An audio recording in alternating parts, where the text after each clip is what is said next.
একবার এক জাহাজের ক্যাপ্টেন তার অবসর গ্রহণের পর তিনি একটি ছোট্ট বোট কিনে নিকটবর্তী একটি দ্বীপে যাত্রীদের নিয়ে যাওয়ার জন্য ব্যবসা শুরু করলেন।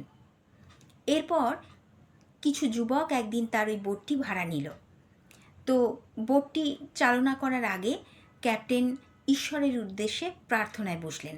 তা দেখে যুবকরা হাসাহাসি শুরু করলো, কারণ সমুদ্র ছিল শান্ত আর আবহাওয়া ছিল সুন্দর। এরপর জাহাজের ক্যাপ্টেন তার বোটটি চালনা শুরু করলেন। যখন কিছু দূর চলতে শুরু করলো সমুদ্রের পথে, তখন হঠাৎ প্রবল ঝড় বৃষ্টি শুরু হলো এবং ওই বোটটি অসম্ভব রকম দুলতে থাকলো। তা দেখে যাত্রীরা ভীত হয়ে ক্যাপ্টেনের কাছে এসে বললেন, চলুন আমরা একসাথে ঈশ্বরের উদ্দেশ্যে প্রার্থনা করি।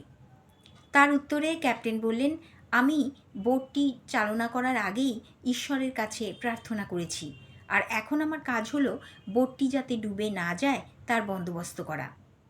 তো বন্ধুরা, আমরা এর থেকে শিক্ষা পাই, সুখের সময়ে আমাদের ভগবানকে ডাকা উচিত, কারণ বিপদের সময় তিনি আমাদের ডাক হয়তোবা শুনতে পাবেন না।